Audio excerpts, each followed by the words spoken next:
Mantan Menteri Pendidikan, Kebudayaan, Riset, dan Teknologi, Nadiem Makarim, memastikan akan menempuh upaya hukum banding setelah dijatuhi hukuman 10 tahun penjara dalam perkara korupsi pengadaan laptop Chromebook dan Chrome Device Management, CDM.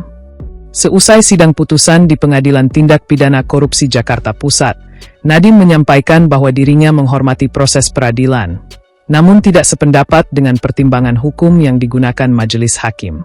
Dalam keterangannya kepada awak media, Nadiem menilai putusan tersebut belum mencerminkan fakta-fakta yang terungkap selama persidangan. Ia mengatakan berbagai keterangan ahli, saksi, maupun bukti yang diajukan tim pembela menurutnya menunjukkan tidak adanya unsur memperkaya diri sendiri maupun niat jahat dalam kebijakan pengadaan Chromebook.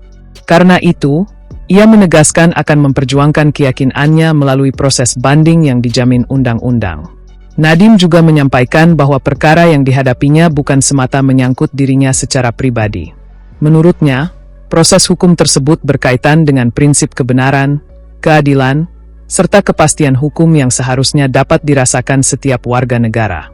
Ia berharap proses hukum pada tingkat berikutnya mampu memberikan penilaian yang lebih menyeluruh terhadap seluruh fakta persidangan.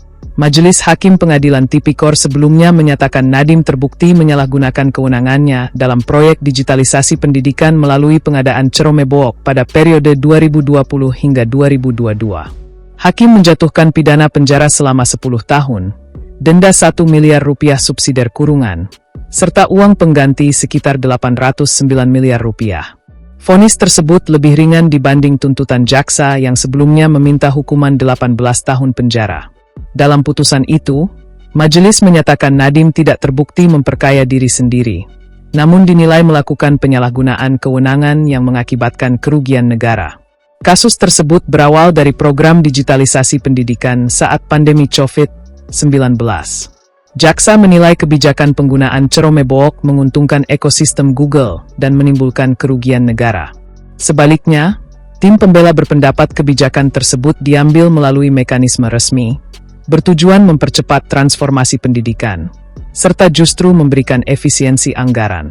Perbedaan pandangan itulah yang kini akan kembali diuji melalui proses banding di pengadilan tingkat lebih tinggi. Perkara ini menjadi perhatian luas, baik di dalam maupun luar negeri. Sejumlah media internasional menyoroti vonis terhadap pendiri Gojek tersebut sebagai salah satu perkara korupsi paling menyita perhatian dalam beberapa tahun terakhir. Di sisi lain, pemerintah dan aparat penegak hukum menegaskan proses persidangan telah berjalan sesuai mekanisme hukum yang berlaku.